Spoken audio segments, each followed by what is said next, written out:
My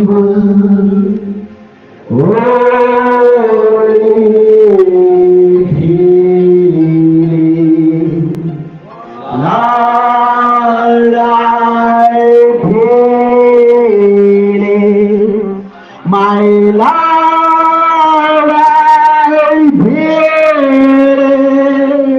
and all things are possible. My Lord, I believe. Jesus is here. My Jesus is here.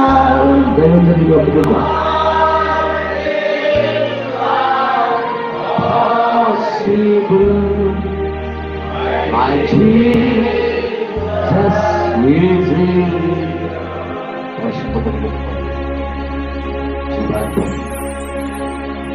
బైబిల్లో ఉన్న పరిశుద్ధులకు ఉన్న ధైర్యాన్ని, ఆ నిరీక్షణను మాలో ప్రతి ఒక్కరికి కలుగ చేయాలి.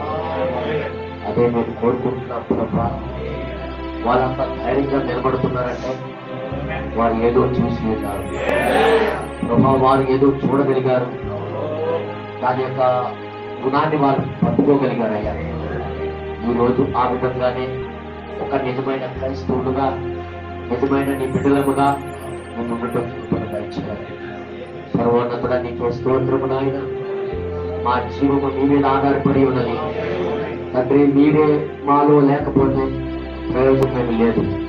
నీ ఆత్మ కలిగి ఉన్న వారి నీ బిడ్డలని లేఖనాలు స్పష్టంగా తెలియజేస్తున్నాయి. నీ ఆత్మ ఏమి చేస్తుందో దాన్ని చూసే కృపను దయచేయాలి. మహిమ మీరే పొందమని ప్రార్థన యేసుక్రీస్తున్నాము అని వేడుకొనిచున్నాము తండ్రి. ఆమేన్. మరి మనం నిలబడుతుండగానే బైబిల్ తెరిచి వాక్యమును మనం చదువుదాం. రోమీయులకు రాసిన పత్రిక 5వ అధ్యాయము 8వ వచనం నుండి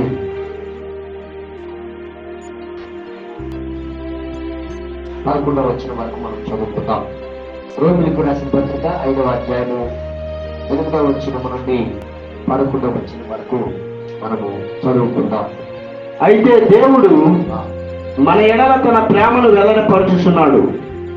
ఎట్లనగా మనం ఇంకను పాపులమై ఉండగానే క్రీస్తు మన కొరకు చనిపోయెను. కాబట్టి ఆయన రక్తము వలన ఇప్పుడు నీతిమంతులుగా తీర్చబడి మరింత నిశ్చయముగా ఆయన ద్వారా ఉగ్రత నుండి రక్షించబడుదుము. ఎలయనగా శత్రువులమై ఉండగా ఆయన కుమారుని మరణము ద్వారా మనము దేవునితో సమాధానపరచబడిన ఎడల సమాధానపరచబడిన వారమై ఆయన జీవించుట చేత మరి నిశ్చయముగా రక్షింపబడుదుము.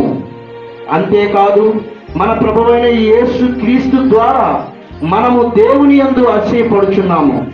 ఆయన ద్వారానే మనము ఇప్పుడు సమాధాన స్థితి పొంది ఉన్నాము.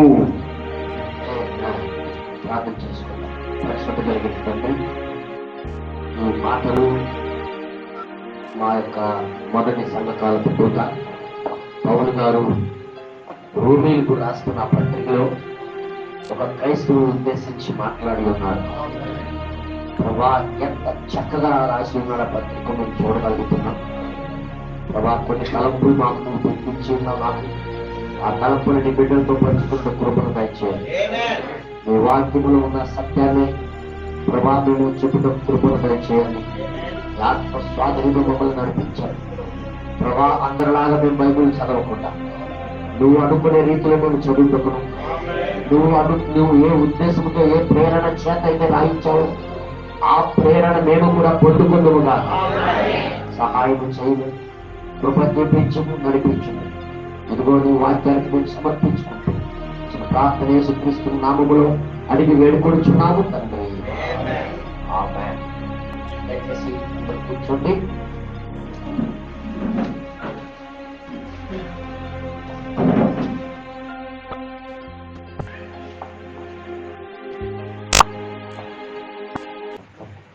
నేను ఈరోజు ఈ పాఠం కూడా ఒక విచిత్రమైన పాఠం హెడ్డింగ్ ఇవ్వాలనుకుంటున్నాను.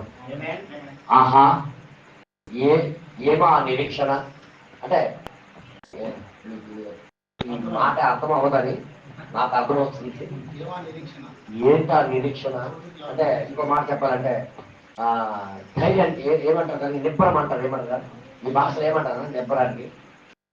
ఆడికేట్రా బాగా పండేసింది, నిబ్బరంగా ఉన్నాడు, కొడువైనా వాడికి భయం లేదు అంటారు కదా. ఆహా ఎంతటి గొప్ప నిరీక్షణ. ఒక మనిషి నిబ్బరం కలిగి ఉండాలంటే ఆయన ఏదో పొందుకుంటేనే కానీ ఆయన మనిషికి నిబ్బరం ఉండదు. జాగ్రత్తగా వినాలని కోరుతుంది. ఒక మనిషికి నిబ్బరం ఎప్పుడు వస్తుంది చెప్పండి? ఎన్నోసార్లు నేను చెప్పాను, ఒక బస్సు ఎక్కిన మనిషికి టికెట్ డబ్బులు ఉంటేనే కానీ నిబ్బరం రాదు. డబ్బులు లేక నెక్కిపోయినడికి ఎంత భయం ఉంటుందో మీ అందరికీ తెలుసు. డబ్బులు ఉన్నాయనుకో ఆ మంచి బస్సు ఎక్కిన వాడికి నిబ్బరం కూర్చుంటాడు, ఆయన ధైర్యం ఏంటి. ఒక్కోసారి మేము భారతపురం వెళ్ళినప్పుడు డబ్బులు లేకపోయినప్పుడు కూడా హోటల్కి తీసుకెళ్ళాడు అనుకో, మా ఇస్తాను గారు ఏమంటారు తెలుసా? ఏం పర్లేదు అన్నా, ఏం పర్వాలేదు,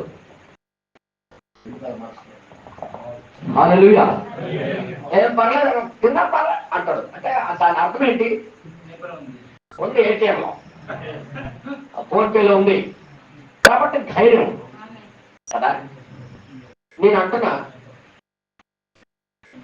ఈయనకి పౌలు గారికి ఇంత గొప్ప నిరీక్షణ ధైర్యము ఎలా పొందుకోగలిగాడు? అసలు ఏముందని ఈ మాటల్లో అంత ధైర్యం ఉంది చెప్పండి. అక్కడ 11వ వచనంలో ఇలాగ రాయబడింది, చూడండి ఒకసారి. అంతేకాదు మన ప్రభువైన యేసు క్రీస్తు ద్వారా మనము దేవుని యందు అతిశయపడుచున్నాం. ఏంటిది అతిశయము? ఏంటి దేవుని యందు గొప్ప అతిశయం పొందేస్తారు ఏంటి? ఇప్పుడు దేవుళ్ళో గొప్ప సంతోషం పొందడానికి ఒక కారణం ఉండాలి. ఇప్పుడు నేను ఉదాహరణ చెప్తాను చూడండి. దేవుడు దగ్గర నువ్వు ఆనందింపబడటానికి అంటే సంతోషించడానికి నువ్వు ఆయన చెప్పింది, ఆయన ఇచ్చింది ఏదో నువ్వు పొందుకొని ఉండాలి. ఆయన మాటల్లో చూడండి అర్థంతో మాట్లాడుతుంది. ఆయన ద్వారానే మనము ఇప్పుడు సమాధాన స్థితి పొంది ఉన్నాము. పొందుతాము కాదు, వాళ్ళు ఆ యొక్క సమాధానము చూడగలుగుతున్నారు. వాళ్ళ ధైర్యం ఏంటంటే దేవుడు ఏదైతే ఒక మనిషికి చేస్తానన్నాడో, ఒక మనిషికి జరిగిస్తానన్నాడో అది వాళ్ళ దగ్గరికి వచ్చేసింది. ఇంకా మీకు అర్థమవుదని కూడా నాకు తెలుసు, కానీ నేను చెప్పక తప్పదు, జాగ్రత్తగా వినండి. ఇప్పుడు చూడండి, ఇదేమంటారంటే మాకు ఒక ఆదరణ ఉంది, మాకు ఒక ధైర్యం ఉంది, మాకు ఒక నిరీక్షణ ఉంది అని మాట్లాడుతున్నాడు ఈయన. ఆయన నిజం చెప్పాలంటే ఆయన గొప్ప నిరీక్షణ అంటే ఏదో ధైర్యము. దేవుడు అనుకున్నది మీరు చూస్తేనే కానీ, మీరు ఈ దగ్గర ఉంటేనే కానీ మీరు ఎలా చెప్పను.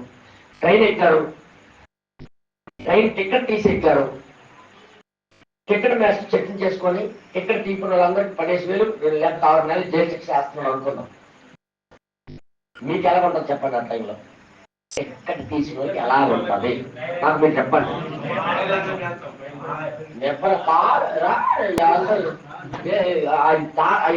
తాత రానే నాకేంటి, ఏం డైలాగ్ కొడుతుంటారు?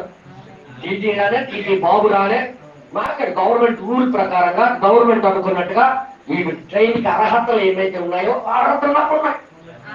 అందరు ధైర్యం ఉంటుంది కదా, అందరు చెప్పండి కదా హల్లెలూయా. ఈయన మరి దేవుడు ఏదైతే అనుకుంటున్నాడో ఇది వీళ్ళ దగ్గర ఉంటానే కానీ ఈ మాట అంటాయి. ఇప్పుడు ఒక మనిషికి ధైర్యం కలగాలంటే దేవుడు అనుకున్నది మనిషిలో జరిగితేనే కానీ, అంటే దేవుడు ఏ ఉద్దేశం కొరకు బలయ్యాడు ఆ ఉద్దేశం కానీ ఒక జీవితంలో జరిగిపోతుంది అనుకో. అంటే దేని నిమిత్తమైతే ఆయన చనిపోయాడో అది ఆయన జీవితంలో జరిగిపోతుంది, అంటే అది దొరికిపోయింది ఆయనకి. ఇప్పుడు నాకేమంటారు చెప్పండి?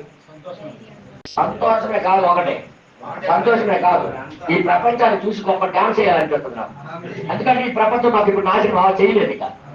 అంటే నేను ప్రపంచంతో సహా నాశనం అవను, ఈ భూమితో సహా నేను కాలిపోను అనే ఒక ధైర్యము టికెట్ దొరికిపోయింది నాకు. ఏ రక్తం కింద అయితే పరిశుద్ధపరచబడాలో ఆ రక్తం కింద పరిశుద్ధపరచబడిపోయిన తర్వాత ఇంకా మనకి భయమే ఉండదు. ఈ మాటల్లో ఒక ధైర్యాన్ని, ఒక ఆదరణను ఆయన పొంది ఉన్నాను అని చూపిస్తున్నాడు. జాగ్రత్త, 8వ వచనం మరొకసారి చదువుతాం. ఇంకా ఏలయనగా మనం ఇంకా బలహీనులమై ఉండగా. చూడండి, ఇప్పుడు బలహీనత అనే విషయం కూడా తెలుసు ఆయనకి. మీకు ఎంతమందికి అర్థమైంది?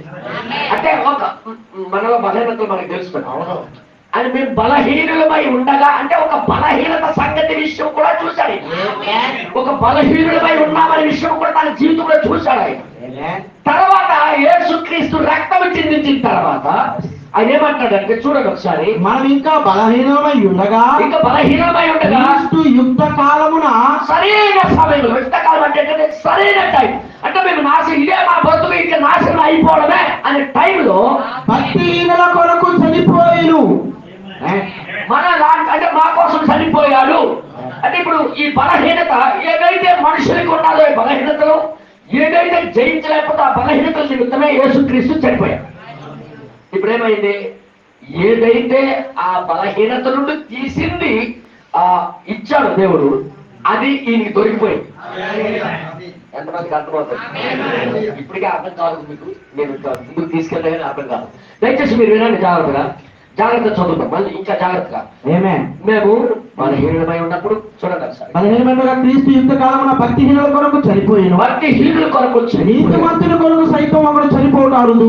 ఓకే, మంచి వాని కొరకు ఎవడైనా ఒకవేళ తెగింపవచ్చును. ఓకే, అయితే దేవుడు మన ఎడల, మన అంటే భక్తిహీనులమైన మనకి, పాపులమైన మన కొరకు తన ప్రేమను వెల్లడిపరుచుచున్నాడు. కాబట్టి చాలండి, ఎట్లనగా మనం ఇంకను పాపులమై ఉండగానే క్రీస్తు మన కొరకు చనిపోయెను.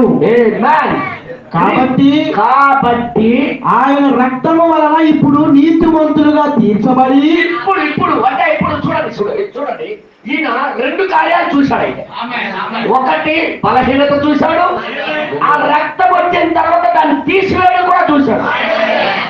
ఇప్పుడు దేవుడు వస్తే ఎవరికైనా ధైర్యము?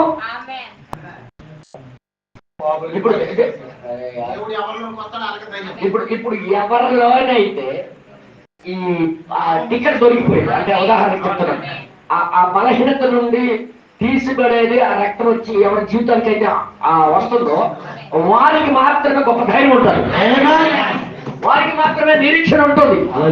అంటే చూడగలుగుతున్నాడా లేదా? ఒకటి బలహీనత చూశాడు, రెండోది ఆ రక్తం వచ్చిన తర్వాత ఈ బలహీనత తీసివేయబడ్డం కూడా చూశాడు. ఇప్పుడు ఈయనకి ధైర్యం ఉంటుంది. చెప్పండి, ఈలో ధైర్యం ఉంటుంది. అందుకే ఖచ్చితంగా మాకొకటి పరిలోకంలో ఒక నివాసం ఉంది అని చెప్పేస్తారు. అంటే అందరూ అలాగే అనలేరు అన్నారు. బలహీనత తన జీవితంలో చూస్తూ నాకు ఒక శరీరం ఉంది అనలేడు. అయితే వారి జీవితంలో ఒకటి జరగాల, ధైర్యం రావాలంటే. నేను 4 రోజుల జీతం నాకు వచ్చేస్తుంది అంటే నువ్వు 4 రోజులు పని చేస్తా కదా, మీకు తెలుస్తుంది. ఇప్పుడు 30 రోజులు ఒక్కరోజు ఆబ్సెంట్ లేకుండా నువ్వు డ్యూటీకి వెళ్ళావు, ఖచ్చితంగా 30 రోజుల యొక్క డబ్బులు కూడా పడాల్సిందే. మీరు ఏమైనా చంపుతారా? ఏదైనా అపనమ్మకం ఉంటుందా? భర్తతో రాదంతా 30 రోజులు చేస్తారా, ఒక్కరోజు ఆబ్సెంట్ అంటే నువ్వు ధైర్యంగా ఉండగలుగుతావు. వీరిలో ధైర్యం కూడా అలాగే చూడగలిగాను. కాబట్టి ఆయన రక్తం వలన ఇప్పుడు మేము నీతిమంతులుగా తీర్చబడి, దీనికి ముందుగా నిత్యంగా అంటాడు చూసారా? అంటే ఈయన నిత్యం కంటే ఈ లోపల జరిగింది, అక్కడున్న పరిశుద్ధుల మధ్యలో జరిగింది వాళ్ళు చూడగలుగుతున్నారు.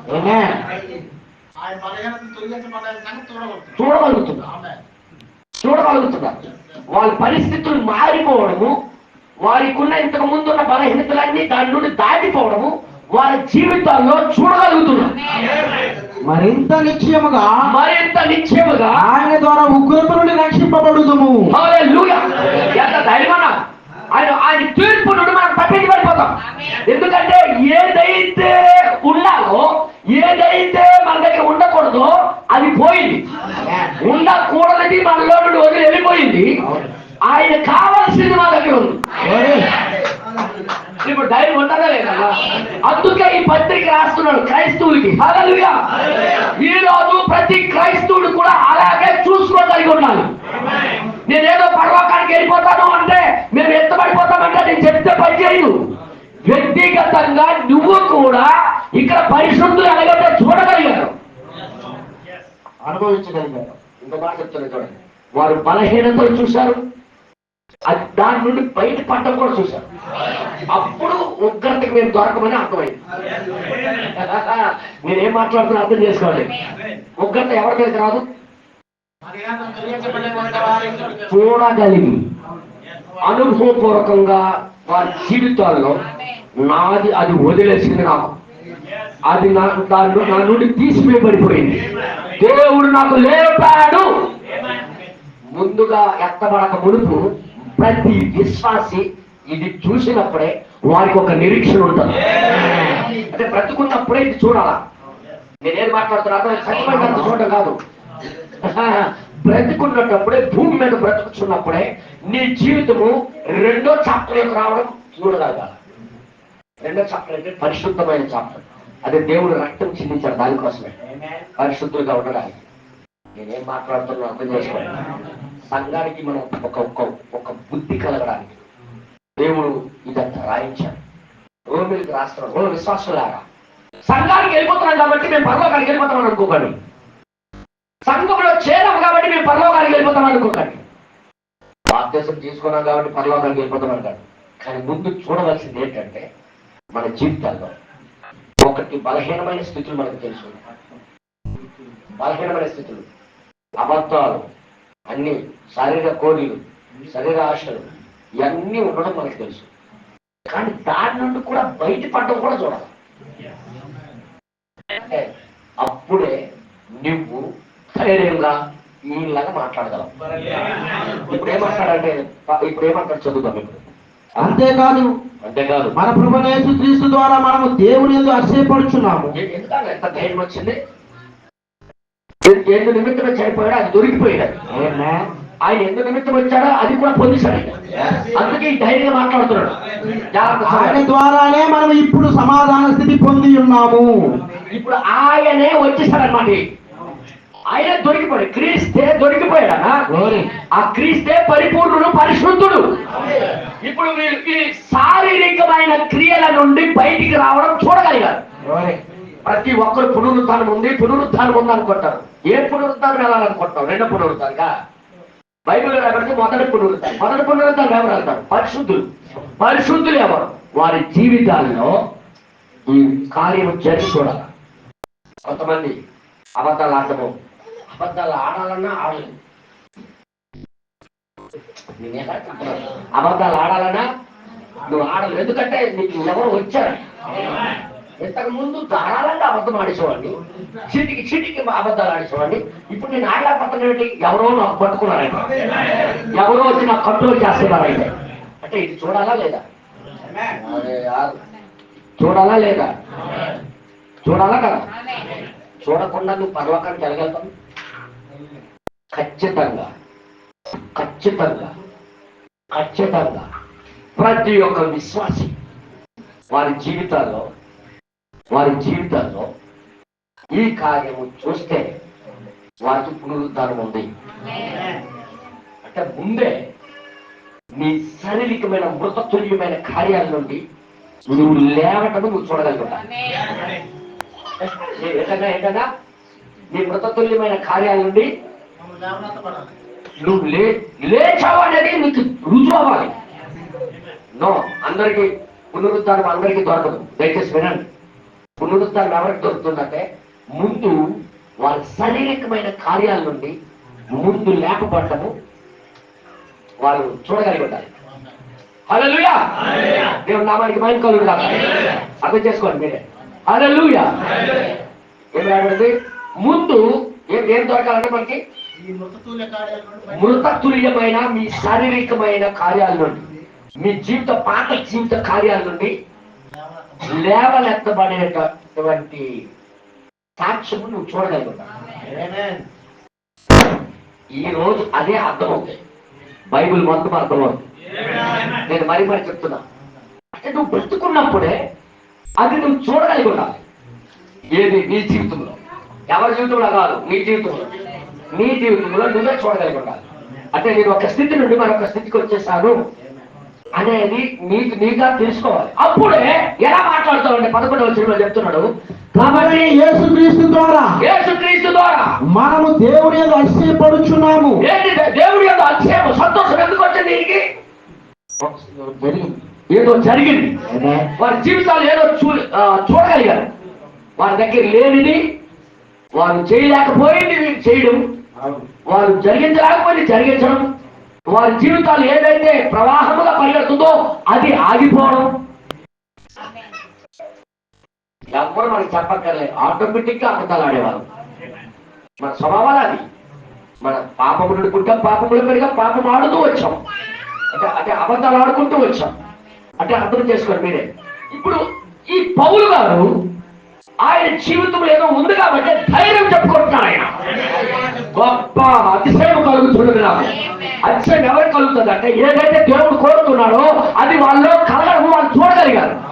ఎలా చూడగలరు? ఎవరైతే జరిగిస్తాడో ఆయన దొరికిపడి తర్వాత చదవండి. ఆయన ద్వారానే మనం ఇప్పుడు సమాధాన స్థితి పొంది ఉన్నాము. అచ్చా, పొంది ఉన్నామంటే వీళ్ళు చూడగలుగుతున్నారా లేదా? పొంది ఉన్నాము అంటున్నాడంటే ఇప్పుడు సమాధాన స్థితి పొంది ఉన్నామంటే చూస్తున్నారు వీళ్ళు. ఫస్ట్ ది చూశారు, వాళ్ళ జీవితాల్లో భక్తిహీనత, దరిద్రము చూశారు. ఇప్పుడు ఇంకొకటి పొంది ఉండడం కూడా చూశారు. రెండు కూడా భూమి మీద ఉండేటప్పుడే విశ్వాసి చూడాలి. అయితే చూడండి, ఫస్ట్ మనం అలాగే ఇంకా చూడకపోయినా చూస్తామని, కానీ ఇది మాత్రం దొరకడం దేవుని యొక్క కృప. ప్రభువే సాయం చేయాలి. నేను ఏ ఉద్దేశంతో మాట్లాడతాను? ఇప్పుడు వీళ్ళు ధైర్యం ఏంటంటే, వీళ్ళు పొంది ఉన్నామని చెప్తున్నట్టు ఈ దగ్గర ఉండాలి. పొంది ఉన్నాము అంటే, నేను ఇప్పుడు షర్ట్ పొంది ఉన్నాను అంటే నా దగ్గర ఉంది కాబట్టి నేను చెప్పగలుగుతున్నాను. అదేనా? ఏంటండి? బ్లూ షర్ట్ నేను పొంది ఉన్నానంటే నా దగ్గర ఉంది కాబట్టి చెప్తున్నాను.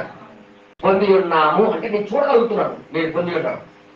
అదే లేదు, నేను గులాబీ షర్ట్ పొంది ఉన్నాను అంటే మీరేంటి నవ్వుతారు. ఇదేంటి బ్లూ షర్ట్ వేసుకొని గులాబీ షర్ట్ పొంది ఉన్నాను అబద్ధాలు ఆడుతున్నాను అనుకోరా లేదా?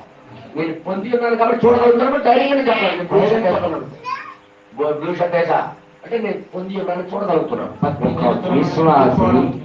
ఒక విశ్వాసి ఆ దేవుడికి కావలసింది పొంది ఉన్నానని చూసే స్థితికి వచ్చినంత వరకు ఆ మనిషికి నిరీక్షణ లేదు. అవును, ధైర్యం లేదు.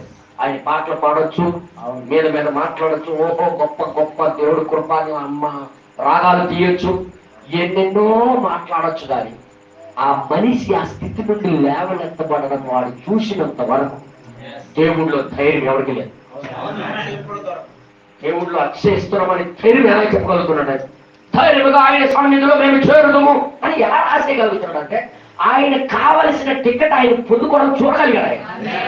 ఆయన చేతిలో ఉందని, ఆయన జీవితంలో ఉందని, తన ప్రాణంలో ఉందని ఆయన బట్టి ఆయన అది తెలుసుకోగలిగాడు. ఆయన ప్రతి విశ్వాసి కూడా, నేను మరి చెప్తున్నా, మీరు ప్రతి ఒక్కరు కూడా దేవుడి సన్నిధికి వచ్చినప్పుడు మీ జీవితాల్లో ఈ మార్పు మీ మధ్య మీరే చూడగలిగి ఉండాలి.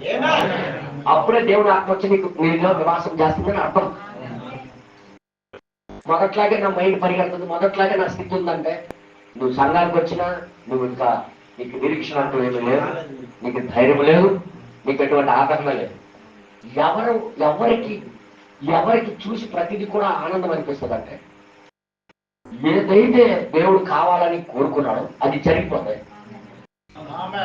ఇంకోసారి నేను మాట్లాడుతున్నా, తిరిగి రావటము అనేది ఇశ్రాయేలు దేవుడికి వదిలేసినప్పుడు వేరేగైపోయారు. తిరిగి రావటం అనేటప్పుడు వాళ్ళకి ప్రతి చెట్టు కూడా గొప్ప ఆనందం చూసి ఆనందం అనిపిస్తుంది. మీకు అర్థం కాదు, ఇది అనుకున్నోడికి అర్థమవుతుంది. జాగ్రత్తగా ఏదైతే నేను మీకు చదివి వినిపిస్తాను. యెషయా గ్రంథము, యెషయా గ్రంథం తీయండి కదా. ఓ ప్రభు సాయం చేయి.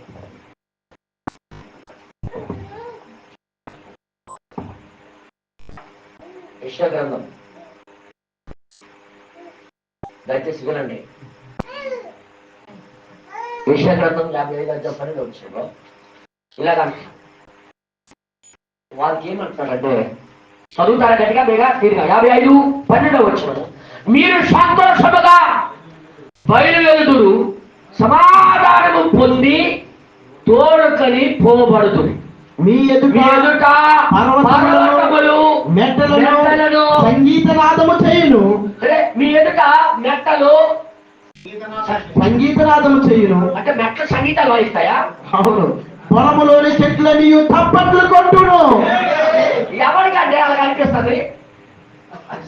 ఎవడైతే వాడి జీవితం మారిపోయింది, మరలా నా దేవుడి దగ్గర నాకు అవకాశం దొరికిపోయింది అనుకున్న వాడికి ప్రతిదీ రాగంలాగా వినబడుతుంది. ప్రతి చెట్టు ఒక ఆనందం అనిపిస్తుంది, ప్రతి గుట్ట గొప్ప సంతోషం అనిపిస్తుంది. ఎవరికి రెండు స్థితులు చూసినోడికే. ఫస్ట్ స్థితి అంటే దేవుడు వదిలేయడము, దేవుడికి దూరం అయిపోవడం అనే స్థితి తెలుసు. ఇప్పుడు దేవుడికి దగ్గరమయ్యే స్థితి కూడా తెలుసు. నేను ఎలా మీకు చెప్పాలి? దేవుడే మీకు సహాయం చేయడు కాక. నేను ఏ ఉద్దేశంతో మాట్లాడుతున్నా ఆ ఉద్దేశం మీకు బయటపరచడు కాక. వినండి వినండి వినండి. పౌలు గారి ధైర్యం ఏంటన్నప్పుడు గొప్ప ఆనందంగా ఉన్నాం, గొప్ప సంతోషంగా ఉన్నాం, ఇప్పుడు పొంది ఉన్నాం. సమాధాన స్థితి అంటే దేవుడితో కలుసుకునే స్థితి ఇప్పుడు మేము పొంది ఉన్నాం. దేవుడికి మానవుడికి దూరం అయిపోయే స్థితి ఏదో తోటలో జరిగేది, కానీ ఇప్పుడు మాత్రం దేవుడికి మానవుడికి కలిగే సమాధాన సంబంధమైన స్థితి ఇప్పుడు మాకు దొరికింది అని చూడగలుగుతున్నారు. నేనేం మాట్లాడతాను తెలుసా? అర్థమైంది మీ అందరికీ? అందుకే ఎఫ్ఎస్సీ రాసిన పత్రిక 3:12 మనం చదివితే, ఎఫ్ఎస్సీ రాసిన పత్రిక 3:12 మనం చదివితే ఆయన అందరి విశ్వాసం చూడండి ఒకసారి ఏమంటాడంటే, ఆయన అందరి విశ్వాసం చేత ఏమంటాడు చూడండి పౌలు గారు, ఆయన అందరి విశ్వాసం చేత ధైర్యమును నిర్భరమైన ప్రవేశమును ఆయనను బట్టి మనకు కలిగి ఉన్నది. ఇంకా తీయలేదు. ఆయన అందరి విశ్వాసము చేత ఎఫెసీ రాసిన పత్రిక 3:12 వచ్చిన ఆయన అందరి విశ్వాసము చేత ఏంటట? ఆయన అందరి విశ్వాసము చేత ధైర్యమును. నీకేంటన్న ధైర్యము? నీకు ఏ ఉద్దేశం పడి నీకు ధైర్యం ఉంది? ఏదో జరగడం ఇది చూసారా? వారి జీవితాలు ఏదో జరగడం వాళ్ళు చూడగలిగారు, వారి జీవితాలు ఏదో జరిగింది అది తెలుసుకోగలిగారు. అందుకే ధైర్యం అన్నమాట. ధైర్యమును నిర్భయమైన ప్రవేశమును. లోపలికి వెళ్ళిపోయే అవకాశం పూర్తిగా దొరికిపోయాను. ఆయనను బట్టే మనకి కలిగి ఉన్నది. ఆయన బట్టి ఆయన పొద్దుకుంటేనే కానీ ఆ మాట ఆడలేదు ఆయన. ఇంకా చూడండి ఇంకేమంటాడు, కాబట్టి మీ నిమిత్తమై నాకు వచ్చిన శ్రమలను చూసి మీరు అధైర్య పడవద్దని వేడుకొనుచున్నాను. అంటే మరి మొత్తానికి ఏదో జరుగుతుంది విశ్వాసంలో. ఈ పడుతున్న కష్టం ఏంటంటే ప్రజలకి ఆ స్థితిని ఇవ్వడానికి వెళ్తున్నాడు ఆయన. ప్రజలకి ఆ దేవుడు ఇవ్వాల్సిన స్థితి పొందుకున్నట్టు చేస్తున్నాడు. భయపడక్కర్లేదు. తర్వాత ఏమంటారు? ఇవి మీకు మహిమకరములై ఉన్నవి. మీకు మహిమకరములై ఉన్నాయి. తర్వాత ఇంకా రాబడి ఈ హేతువు చేతనే పరలోకమందును భూమి మీదను ఉన్న ప్రతి కుటుంబము ఏ తండ్రిని బట్టి కుటుంబం అని పిలువబడుచున్నదో ఆ తండ్రి ఎదుట నేను మోకాల్లోని మీరు అంతరంగ పురుషుని యందు శక్తి కలిగి లోపల ఏదో జరిగినట్లు శక్తి కలిగి ఆయన ఆత్మ వలన బలహీనపరచబడినట్లుగాను, ఆయన ఆత్మ వలన బలపరచబడినట్లు, బలహీన కాదు ఆయన బలపరచబడినట్లుగాను. బలహీనమని ఎక్కడ, బలపరచబడడం ఎక్కడ? పూర్తిగా రివర్స్ అయిపోయింది. ఆయన ఆత్మ వలన బలపరచబడినట్లుగాను క్రీస్తు మీ హృదయంలో విశ్వాసము ద్వారా నివసించినట్లుగాను తన మహిమైశ్వర్యము చొప్పున మీకు దయచేయవలనని. అవునండి. మీరు దేవుని సంపూర్ణత యందు పరిపూర్ణులైనట్లుగా ఆయన సంపూర్ణత యందు పరిపూర్ణులగునట్లుగా ప్రేమ యందు వేరుపారి. అవునండి. స్థిరపడి సమస్త పరిశుద్ధులతో కూడా దాని వెడల్పు, పొడుగు, లోతు, ఎత్తు అవునండి ఎంతో గ్రహించుకొనుటకును. అవునండి. జ్ఞానములకు మించిన క్రీస్తు ప్రేమను తెలుసుకొనుటకును. జ్ఞానానికి మించిన క్రీస్తు ప్రేమను తెలుసుకోవడానికి తగిన శక్తి గలవారు కావాలని ప్రార్థించుచున్నాను. అదే జరగాలి ప్రతి విశ్వాసులు అని ప్రార్థన చేస్తున్నాను. ఎంత జరగడం అంటే ఆ క్రీస్తు ఇచ్చే ఆ పద్ధతి. నేనేం మాట్లాడుతున్నా అర్థమైంది? ఇప్పుడు మన జీవితాలు మనకు తెలుసయ్యా. పాపానికి మరణానికి ఎలాగే వెళ్ళిపోయి ఉన్నామనేది పాత జీవితం మనకు తెలుసు. అవునా కాదా? మరి కొత్త జీవితం ఏదో చూడాలి కదా, కొత్తదేదో చూడాలి కదా. అది అది అది రావాలంటే ఆయన ఆత్మ మనకి కొలిసి మనలో పెడతాడు. ఇప్పుడు ఏం చేస్తుందంటే మన లోపల ఆ రెండో డైమెన్షన్ అంటే రెండో పరిమాణం ఏంటి? పౌరు గారి లోపల ఏ ధైర్యం ఇస్తుందో ఆ ధైర్యాన్ని మనకు కనిపిస్తాం. ఇంకోసారి నేను మాట్లాడుతున్న జాగ్రత్తగా వినాలని కోరుతున్నాను. రోమీయులకు రాసిన పత్రిక 8వ అధ్యాయము 11వ వచనంలో మృతుల్లో నుండి యేసుకు లేపిన వాని యొక్క ఆత్మ మీలో నివసించిన ఎడల, మీలో నివసిస్తే మృతులలో నుండి క్రీస్తు యేసును లేపిన వాడు చావునకు లోనైన మీ శరీరాలు కూడా మీలో నివసించుచున్న తన ఆత్మ ద్వారా జీవింపజేయును. ఇప్పుడు చదువుతున్నాడు, తన ఆత్మ ఏం చేస్తుంది? మృతతుల్యమని మన బ్రతుకుల్ని మన శరీరాల లోపల నివసిస్తున్న దానిని ఒక్కసారిగా లేపేస్తుంది దాని నుండి. ఇప్పుడు ఈ రెండు కూడా ఎప్పుడు జరుగుతాయి? భూమి మీద ఉండేటప్పుడే. ఇప్పుడు మనిషి చూడగలిగి ఉండాలా లేదా? నా జీవితం ఈ స్థితి నుండి ఇది పునరుద్ధరించబడింది అంటే మొదటి పునరుద్ధానంలో పాలు పొందాలంటే ముందుగా నువ్వు బ్రతుకున్నప్పుడే ఈ పునరుద్ధానం జరిగిపోవాలి. ఎవరి లోపలైతే జరిగిపోయిందో వారు గొప్ప నిరీక్షణ కలిగి ఉన్నాం, ధైర్యం కలిగి ఉన్నాం. మాకు ఆకార్యం అంటూ లేనే లేదు, ఏమైపోయినా పర్వాలేదు అని మాట్లాడతారు. అంటే ఇప్పుడు ఇక్కడే జరిగిపోవాలా లేదా? అంటే నీ స్థితి ఒకప్పుడు కంటే ఇప్పుడు దేవుడిలోకి వచ్చిన తర్వాత దేవుడు వచ్చి నాకు సాయం చేసి నడిపిస్తున్నాడు అనేది చూడాలా లేదా? ఇంకా పాత స్థితిలాగే మాట్లాడుతుంటే, పాత స్థితిలాగే నీ కుళ్ళిత్తులు, పాత స్థితిలాగే నీ పనికిమాలి పనులు, పాత స్థితిలాగే నీ మాటలు, పాత స్థితిలాగే నీ గుణ లక్షణాలు కనబడుతున్నాయంటే దేవుడు ఆత్మ వచ్చి నీకు పునరుద్ధరించలేదు.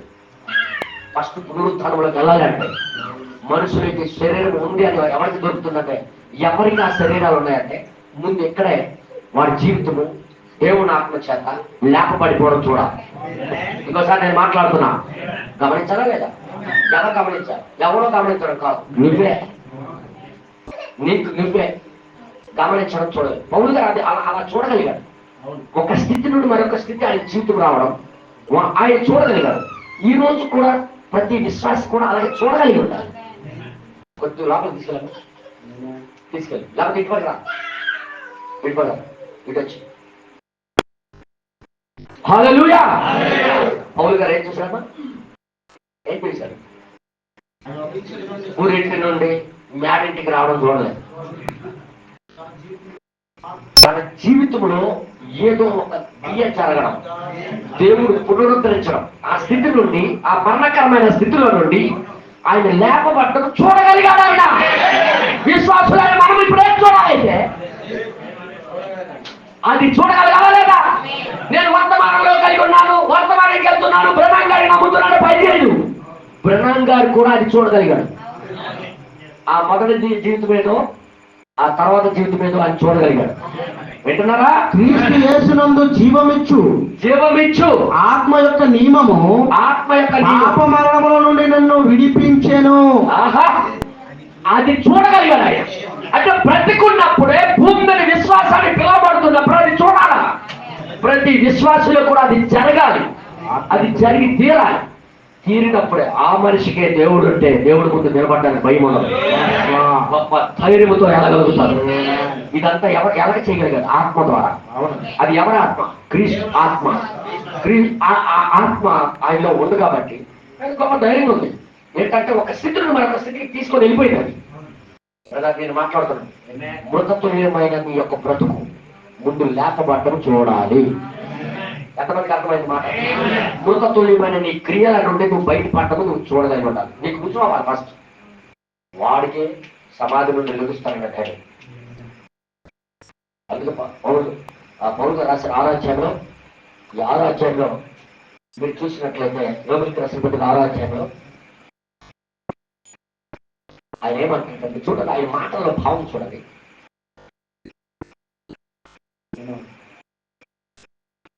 రెండవ వచనం నుండి, పాపము నుండి పాపం విషయమై చనిపోయిన మనము ఇక మీదట ఎలాగూ దానిలో జీవించుదుము. అంటే దీనివల్ల కాట్లేదు ఇది. ఏదో బ్రదర్ ఏమంటాను, అవును, ఎలా జీవించగలుగుతాం అందులో? ఇంకా ఏమంటాడు, క్రీస్తు యేసులోనికి బాప్తిజం పొందిన మనం అందరము ఆయన మరణంలోనికి బాప్తిజం పొందితమని మీరు ఎరగరా? ఆయన ఎందుకు మరణించారు? అది తీసివేయడానికే కదా. ఏమే అది మరణించారు కదా. అవును, అది ఆ రుజువు ఈ దగ్గరికి వచ్చిందన్న. ఏంటంటే దానికి ఆ పని ఈయనకి దొరికిపోయింది. తర్వాత ఏమేమంటారు చూడండి. కాబట్టి తండ్రి మహిమ వలన క్రీస్తు మృతుల నుండి ఎలాగూ లేపబడినో అలాగే మనమును నూతన జీవము పొందిన వారమై నడుచుకున్నట్లు అంటే నూతన పద్ధతి, నూతన జీవం పొందుకుని నడుచుకున్నట్లు మనము బాప్తిస్మం వలన మరణంలో పాలు పొందుటకై ఆయనతో కూడా పాల్చి పెట్టబడితిమి. ఒక కార్యం చూశాడు, రెండో కార్యము ఆయనతో కూడా పాల్చి పెట్టబడ్డాడు. తర్వాత ఆయనతో కూడా లేచామా, చదవండి. ఆయనతో కూడా మరియు ఆయన మరణం యొక్క సాదృశ్యమందు ఆయనతో ఐక్యము గల వారమైన ఎడల అయినట్లయితే ఆయన పునరుద్ధానము యొక్క సాదృశ్యమందును ఆయనతో ఐక్యము గల వారమై ఉందుము. హల్లెలూయా. ఈ రెండు ప్రక్రియ మనిషిలో జరుగుతుంది. అవును, ఏమన్నా మనకి భయం కలుగు కాదు. మరణ స్థితిలో పడిపోవడము చూస్తున్నాము, దాని స్థితిలో నుండి విడిపింపబడ్డం కూడా చూడాలి. నేను అంటున్నా, నాకు 100 వర్తమానాలు చదివించాను రాత్రి. ఏంటంటే 100 వర్తమానాలు చదివించాను. మర్మాలన్నీ తెలుసుకుంటాను. నాకు మర్మాలు దేవుడు కృపట్టి ఒక మర్మాలని తెలిసిపోయి, అది తెలిసిపోయింది. కానీ నీ జీవితం మరణం నీకు తెలిసిందా? నేను అంటుంది అది వాడి జీవితం మరణం వాడికి తెలియాల. ఆ మర్మము కానీ నీకు దొరకకపోతే నీ జీవిత మర్మం తెలుసుకొని మీద మీద దిగి చూసుకొని పాస్ అయిపోయాను అనుకోవడం కరెక్ట్ కాదు. నేనేమనుకోవడం తెలుసా, నేను రాసి వచ్చిన తర్వాత బయట పేపర్ ఎలాగ రాసావరా అని అడిగేవాడు నా పరీక్ష. పూర ఒక్క ప్రశ్న వదలేదు, అన్ని రాశారు. ఇది 5, ఇదొక 5, ఇదొక 5, ఇది వచ్చిందా? ఈ 5 15 మార్కులు కదా. ఇగో ఈ 5 నెలలు 10 మార్కులు నా సొంత లెక్క. ఏ ప్రశ్న వదలేదు, అన్ని రాశాను. తీరా మనం చూస్తే ఆ రాసిన ప్రశ్నలకి సమాధానం కరెక్ట్ అయిన కావు. రాసిన మాత్రం రాశారు మీ. ఇంకో విషయం తెలుసా, ఏది చదవకుండా నేనే ముందు తీసుకోండి పేపర్. ఎంత చదివేస్తాను అనుకుంటున్నాను. అంటే నేను ఎంత చూపించడానికి ఇవన్నీ అంటే నా జీవితంలో కానీ లోపల ఏటు పడుతుందో తెలుసా, దానిదేనా ఆ ప్రశ్నకి సంబంధించింది దానిదేనా లేకపోతే వేరేది రాశాడు గుండె లోపల పడుతుంది. కానీ ప్రతిదానికి రాశాడని చెప్పాడు. అంటే బయట నా మట్టుకు నేను మార్కులు వేస్తే ఎంత వచ్చింది తెలుసా? 95 వచ్చాయి. 95 మార్కులు పోతే పోవచ్చు, కానీ 95 రాశాను. 95 రాస్తే 5 ఉంది, 9 ఎగిరిపోయాయి. అర్థమైంది అందరికీ. 9 తీశాడు ముందు. ఎందుకు 9 ఎగిరిపోయింది? నా సొంత మార్కులవి. చాలా మంది విశ్వాసులు సొంత మార్కులు వేసుకొని సంఘానికి వస్తుంటారు. ఏ మార్కులు అంటే, నేను చర్చికి వస్తున్నాను కాబట్టి దేవుడు నాకు అనుగ్రహించి లేఖతోడు వచ్చినప్పుడు, ఆయన వచ్చినప్పుడు చామని నేను వైరస్ శరీరం దాచు పౌలు గారు లాగా మాట్లాడగలిగి ఉండాలి. పౌలు గారు లాగా మనం తీసుకొని ఉండగలిగి ఉండాలి. నీ జీవితము పునరుద్ధరించబడిందో లేదా అనేది నువ్వే ముందు చూడగలిగి ఉండాలి. ఫస్ట్ బ్రతుకుతున్నప్పుడే నీ జీవితం లేవడం చూడాలా. ఆ సచ్చిన స్థితుల నుండి, ఆ మరణకరమైన స్థితుల నుండి బయటికి రావడం చూడగలిగి ఉండాలి. తర్వాత పునరుద్ధానం అర్థం. తర్వాత నీకు మట్టిలో పూడ్చినా నువ్వు లభిస్తావని అర్థం. హల్లెలూయా.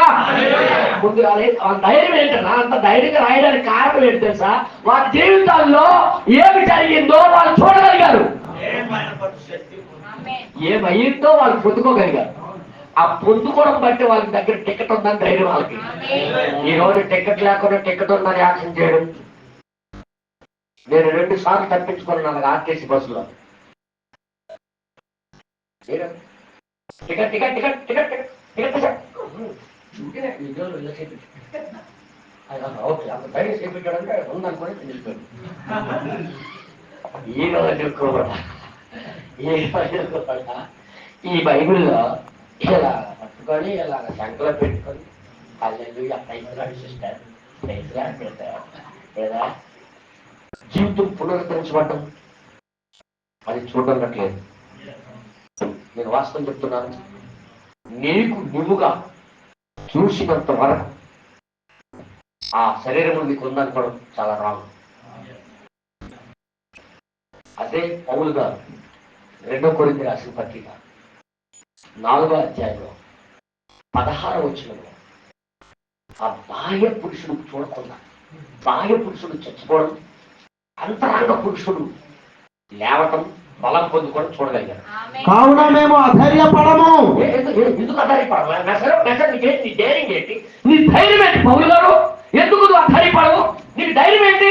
మా బాహ్య పురుషుడు కృషించుచున్నను. అంటే బయట శారీరక వాక్యం లేవు, అది చచ్చిపోతున్నాయి, కానీ లోపల ఆశ్చర్య పురుషుడు దినదినము నూతన పరచబడుచున్నాడు. రోజు రోజుకి నూతన పరచబడుతున్నాడు. హల్లెలూయా, ఆమేన్, హల్లెలూయా, హల్లెలూయా. దేవుని నామానికి మహిమ కలుగును. అంతరంగ పురుషుడు ఏమవుతున్నాడు అంటే ఆయన చూస్తున్నాడా లేదా, చూడగలుగుతున్నాడా లేదా, ఆయన జీవితము మరణకరమైన స్థితి నుండి బయటికి రావడం ఆయన చూడగలుగుతున్నాడు. అవునా కాదా? చూడండి ఒకసారి, చూడండి ఒకసారి, చదవండి చదవండి. అంతరంగ పురుషుడు దినదినము నూతన పరచబడుచున్నాడు. నూతన పరచబడుచున్నాడు. మేము దృశ్యమైన వాటిని చూడక బయట విషయాలు మేము చూడట్లేదు. అదృశ్యమైన జీవితం ఒకటి ఉంది. అదృశ్యమైన ఒక శక్తి మా కొట్టి లేపుతుంది. అదృశ్యమైన ఒక ఆత్మ మా జీవితానికి లేపడం మేము చూడగలుగుతున్నాం. అదే ఆయన ధైర్యం అన్నారు. తర్వాత ఇంకేమంటారు చూడండి ఒకసారి, చదవండి. గనుక క్షణమాత్రముండు మా చులకని శ్రమ మా కొరకు అంతకంతకు ఎక్కువగా నిత్యమైన మహిమాపారమును కలుగు చేయుచున్నది. శ్రమకి ధైర్యమే, ఎందుకంటే టికెట్ ఉంది. ఇవన్నీ ఏమి చేయలేదు, మాకు ఒక నిత్య జీవం ఉందని, మరి ఒక నిత్యత్వంలోకి వెళ్ళిపోతున్నాం. ధైర్యం ఆయనగా దృశ్యమైనవి అనిత్యములు, అదృశ్యమైనవి నిత్యములు. నిత్యములు భూమి మీద మన గుడారమైన ఈ నివాసము శిథిలమైపోయినను, ఈ శరీరం ఏమైపోయినా మట్టిలో కలిసిపోయినా చేతి పని కాక దేవుని చేత కట్టబడినది, దేవుని చేత కట్టబడినది నిత్యము అయినది అయినా నివాసము పరలోకమందు మనకున్నదని ఎరుగుదుము. మనకు వీళ్ళందరూ ఓర్చుకుంటారు. అది చూసాము, మన అందరికి ఉంది, మనకుంది అన్నాడు. నాయన అప్పల స్వామి, ఎవడైతే చూశాడో అది జరగడము ఆడికి ఉంది. నేనేం మాట్లాడాను, మనకుందంటే డినామినేషన్ అంతా ఏమనుకుంటారు తెలుసా, మనకే ఉంది, మనకి అన్నమాట అంత తీసుకుంటారు అంతే. కానీ ఆ మనకి అలా అనగలుగుతున్నారంటే వాళ్ళు ఏదో చూశారు. ఏంటన్నా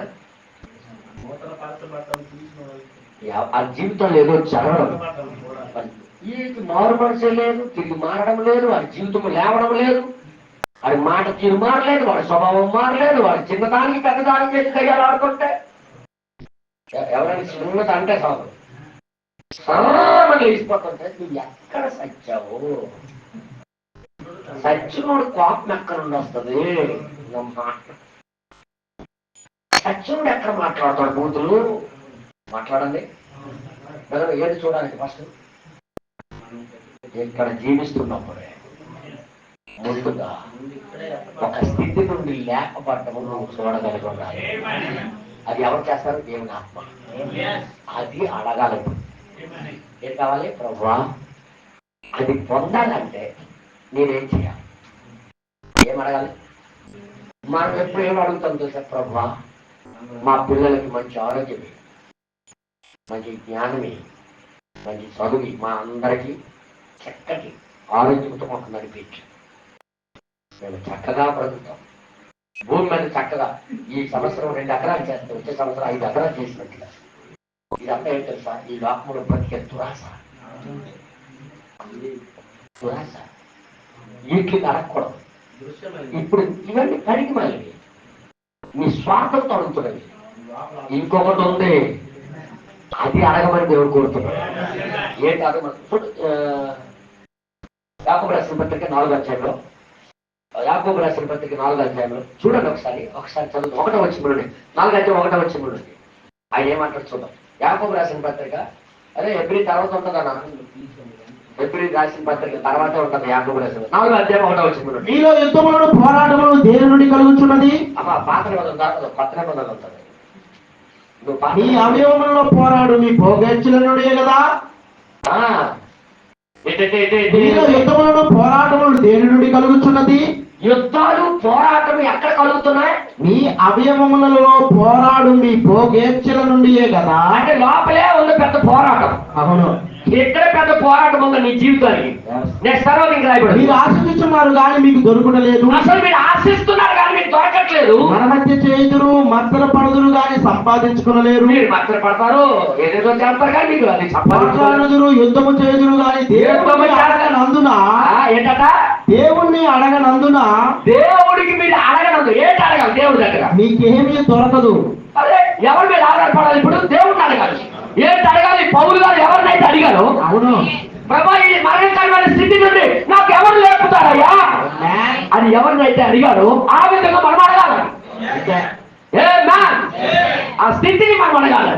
ఈ మరణకరమైన స్థితి నుండి నాకు లేపు ప్రభువా అని అడగాలని మీరు అడగరు కానీ దేవుడికి మీకు దొరకట్లేదు. అయితే మీరు అడిగినారు మీ భోగముల నిమిత్తము.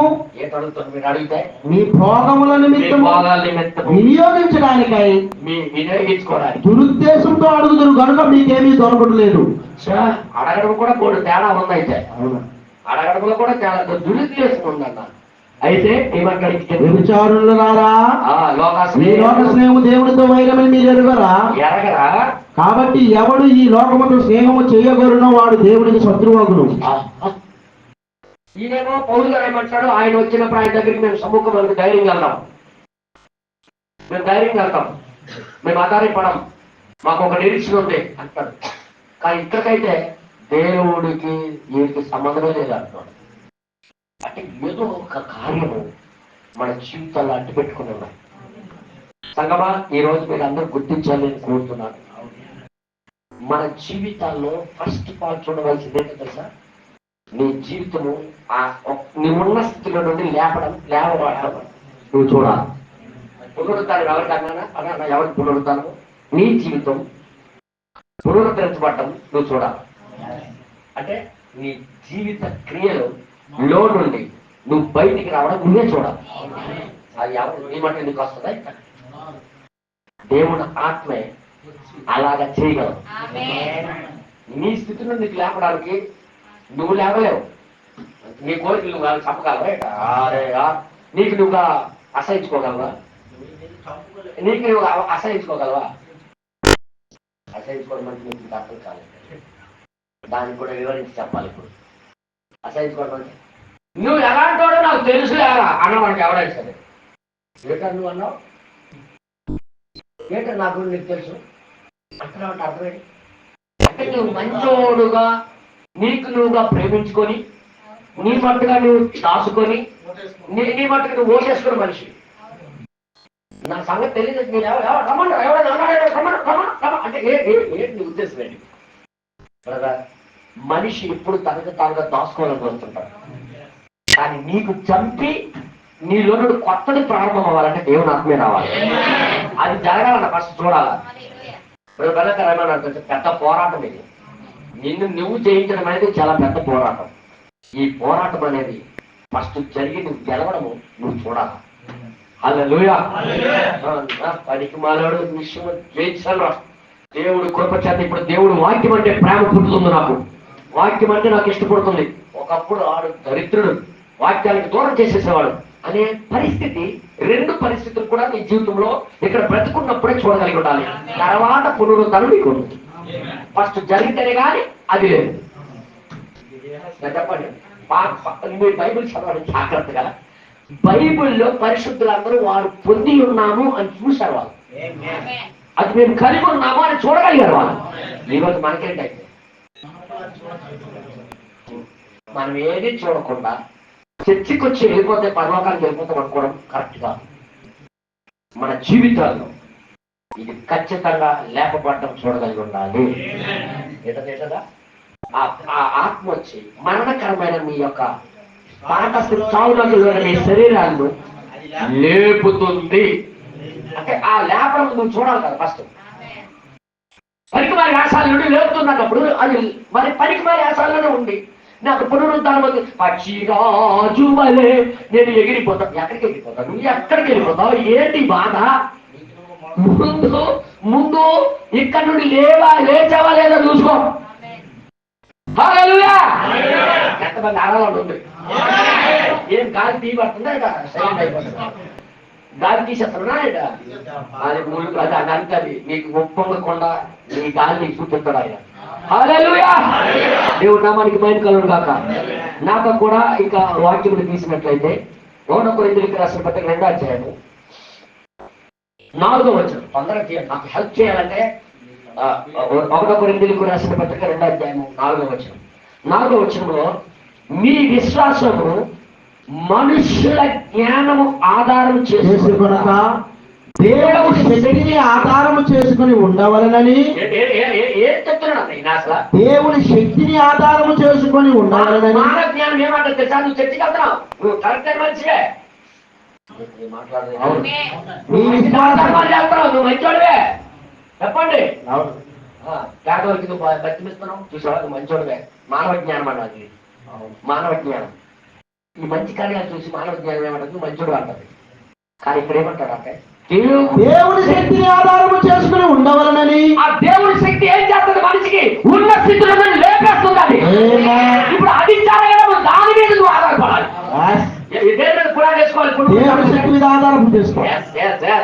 అది జరగడము, ఆ శక్తి ఒక పని చేయడం మనం చూడగలిగి ఉన్నాం. అది చేసింది కాబట్టి నేను లభిస్తా. అది నా జీవితానికి లేపేసింది కాబట్టి నాకు పునరుద్ధానం ఉంది. అది లేపించి అది జయమునిచ్చింది కాబట్టి నాకు పునరుద్ధానం ఉందయ్యా. అదే నా ధైర్యమని పౌలుగా రాస్తున్నాడు. హల్లెలూయా. మా నిరీక్షణ ఏంటి? అధైర్యపడం మేము. ఎందుకంటే మాలో ఏదో శక్తి వచ్చి ఒక స్థితి నుండి మాకు లేపేసింది. దేవుడు నామానికి మహిమ కలుగును గాక. అంటే ఈ వర్తమానం అసలు అందుకోసమే వచ్చిందన్న. మనం ఎక్కడ పడి ఉన్నాం తెలుసా? మానవ జ్ఞానాలతో నిర్మించబడిన సంఘాల్లో మనం భక్తి చేసుకుంటూ వెళ్ళిపోతున్నాం. కానీ దాని నుండి లేవనెత్తడానికి కొంచెం పదార్థం. దేవుడి శక్తి ఆధారము చేసుకోవలను. అంటే ఆ శక్తి వచ్చి పని చేయడమే మనం చూడగలిగి ఉండాలి. అదే మన ఆధారం. దేవుడు నామానికి మహిమ కలుగును గాక. ఎంతమంది చప్పట్లు కొడతారు? హల్లెలూయా. దేని మీద పునరు చేసుకోమన్నాడు? దేవుని శక్తి. ఆ శక్తి వచ్చి ఏం చేస్తుంది? మనిషికి నీ మరణకరమైన స్థితిలో నుండి లేపేస్తుంది.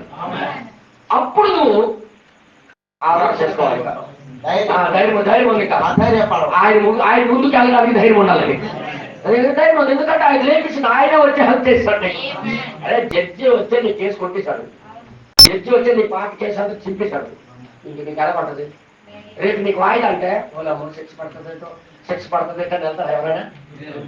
ధైర్యం నీ ముందే చెప్పేశాడు. నీ పేపర్ పాపది కొత్త పేపర్ స్టార్ట్ చేశాడు. ఇప్పుడు ఎలాగంటదా మనిషి పుట్టయింది. ఇప్పుడు అది చూడాలా లేదా? మొదటి స్థితి మరణకరమైన స్థితి, మరొకటి జీవకరమైన స్థితి కూడా చూడగలిగి ఉండాలి. మార్పు రావటం నువ్వు చూడగలిగి ఉండాలి. నువ్వు మారిపోవడం నీ మట్టుగా నువ్వు ఎవరో చూడక్కర్లే. నేను ఎంత చర్చ కదా నాకేంటి అర్థం చేసుకోవట్లేదు. పిచ్చోడా నువ్వే అర్థం చేసుకోవట్లేదు. పిచ్చమ్మా నీకు నువ్వే అర్థం చేసుకో. చర్చకి వెళ్తున్నావు కానీ ఇది జరిగిందా లేదా? మనమేం చేస్తాం? మనుషుల జ్ఞానం ఆధారం చేసుకుంటున్నాం. ఏంటి మనుషుల జ్ఞానం? ఒక నిజమైన మనిషి జ్ఞానం ఎలా? ఒక నిజమైన విశ్వాసి చర్చికి వెళ్తుంటాడు అంటే నేను వెళ్తున్నాను, నేను నిజమైన విశ్వాసం అయితే. అయితే యేసు ప్రభు మాట్లాడి ఎప్పుడు పాటలు పాడుతూనే ఉంటాడు. నేను అదే జీవితం లేచిందా? ఆ మరణకరమైన స్థితి నుండి వచ్చానా బయటికి లేదా? నాలో నిజంగా మార్పు జరిగిందా లేదా? అది చూడకుండా ఒక క్రైస్తవుడని పిలువబడటం ఒక మూర్ఖం. అందుకే పౌలు గారు ఏమంటారంటే మీ విశ్వాసం దేని మీద విశ్వసించాలట? మీ విశ్వాసం దేవుడి శక్తి ఏదో చేయడం చూడాలి. విశ్వాసం హల్లెలూయా. అప్పుడు ఆ విశ్వాసానికి ధైర్యం ఉంటుంది అన్న. ఆ శక్తి మీద ఆధారం చేసుకుని ఉండాలి. ఇంకా రాబడి కిందకి ఏమంటాడు? నేను మాట్లాడినను, సువార్త ప్రకటించినను, జ్ఞానయుక్తమైన తీయని మాటలను వినియోగింపక. నేను తీయని మాటలు కాక మీకు పొగిడి పొగిడి పొగిడి మీద డబ్బులు లాక్కున్నాడు కాదు. పరిశుద్ధాత్మయు దేవుని శక్తియు దేవుని యొక్క శక్తి కనపరుచు దృష్టాంతములనే వినియోగించి. ఇదేం బోధిస్తున్నాడు అసలు? పరిశుద్ధాత్మ శక్తి ఒక మనిషిలో జరగడం చూడాలంటున్నాడు ఆయన. హల్లెలూయా. అదే నేను బయలుపరుస్తున్నాను కానీ మరి ఒకటి కాదు అంటున్నాడు. పరిశుద్ధాత్మ దేవుని శక్తి కనపరచాలి. ఈ రోజు బైబిల్ మాకు కొత్తది అయిపోయింది. ఎందుకో తెలుసా? ఇది అసలైంది వచ్చింది బోధ. ఈ బోధ వచ్చిన తర్వాత లోపలికి చూడడం ప్రారంభించాము. హల్లెలూయా. లేకపోతే ఎన్నిసార్లు పౌలు గారి పత్రికలు చదువుకుని వెళ్ళిపోయాము కానీ ఎక్కడా ఆగలేదు. ఇంత ధైర్యం ఇక్కడికి ఎక్కడ నుండి వచ్చింది? ఏం చూశాడు ఈయన? ఏ నిమిత్తమై ఇలా మాట్లాడుతుందని ఆలోచించే గుణమే లేదు మనకి. కానీ ఇప్పుడు ప్రతి ఒక్క విశ్వాసి ఆలోచించవలసిన విషయం ఉంది. ఇంకొక మాట ఇంకొక చూపిస్తాను. ఇంకో మాట మీకు చూపిస్తాను. దయచేసి మీరు చూడాలని కోరుతున్నాను. ఇంకో రోమిలికి రాసిన పత్రిక 12:12 వచ్చిన రోమిలికి రాసిన పత్రిక 12:12 పౌలు గారు ఏమంటాడు చూద్దాం ఒకసారి చూడండి. నిరీక్షణ గలవారై సంతోషించుచు. ఎవరికి సంతోషం? ఎవరికి నిరీక్షణ? ఎవరికి లేపబడ్డాడు? ఆ పూర్ణ స్థితి ఆయనలో లేదని చూశాడు. అవునా చెప్పండి. పూర్ణ పరిస్థితి అంటే పాత పరిస్థితి ఆయన జీవితంలో లేదు, చచ్చిపోయింది. నేను ఇప్పుడు ఆ పాత స్థితి నుండి లేకపోతానని చెప్పిన వాడికి గొప్ప నిరీక్షణ ఉంటుంది. ఆ నిరీక్షణ గలవారై సంతోషించుచు శ్రమయందు ఓర్పు కలిగిన ప్రార్థనయందు పట్టుదల కలిగి ఉండుడి. హల్లెలూయా. వీళ్ళకి ధైర్యం చెప్తున్నాడు కదా, మీ జీవితాల్లో అది జరిగిపోయింది కాబట్టి ఇక ప్రార్థన చేసుకుంటూ ఉండండి. ఇక ఆసక్తి విషయంలో మంచులు కాక ఆత్మయందు తీవ్రత గలవారై ప్రభువును సేవించుడి. ఏదైతే జరుగుతుందో బ్రదర్ అందుకే చెప్తున్నాను చూడు, ఒక కృప అనేది ఎవరికి అర్థమవుతుందంటే వాడు పడి ఉన్న స్థితి నుండి లేపే వారికి అర్థమవుతుంది. ఆ భూమిలో ఉంటే ఎప్పుడో నేను కుళ్ళిపోయేవాడిని, ఆ పాపంలో ఉంటే ఎప్పుడో నేను నశించిపోయేవాడిని, దాని నుండి నాకు దేవుడు లేవనెత్తాడు అన్నవాడే ఆత్మతో సత్యముతో ఆరాధన చేస్తాడు. ఈ రోజు హల్లెలూయా హల్లెలూయా అని అనమంటే అంటారు, అది ప్రయోజనం ఏం లేదమ్మా. ఒక మనిషి ఆనందంతో హల్లెలూయా ఆమె చెప్తున్నాడు. ఏదో జరగాలి ఆయనకి, ఆత్మలో లేకపోతే చూస్తే కానీ ఆయనకి ధైర్యం ఉంటుంది. హల్లెలూయా. దేవుడి నామానికి మహిమ కలుగును గాక. ఈ బయట పనులు ఒక వ్యక్తికి విశ్వాసి జరగాలా లేదా? ఆ పాత స్థితి ఆయనలో ఉందంటే ఇప్పుడు ఏది అడగాలి? ప్రభువా, ఇందులో నుండి లేపబడే శక్తి నేను ఫస్ట్ నేను చూడాలి, అది నాకు దయచేసి ప్రభువా అని ప్రార్థన చేయాలమ్మా. అంతేగాని చర్చికి వస్తే పర్లోకి వెళ్ళిపోతావా? ఏంటా బైబిల్ పట్టుకొని పాటలు పాడు పర్లోకి వెళ్ళిపోతావా? నేను అంతగా ఆ శక్తిని కనపరచాలి. ఆ శక్తి వచ్చి నా జీవితానికి ఇలా మార్చిందని మనం చూడగలిగి ఉండాలి. హల్లెలూయా. ఇంకొక దగ్గర ఇలా రాయబడింది, మీరు తీసుకెళ్ళినట్లయితే దశలోనికి రాసిన పత్రిక 2వ దశలోనికి రాసిన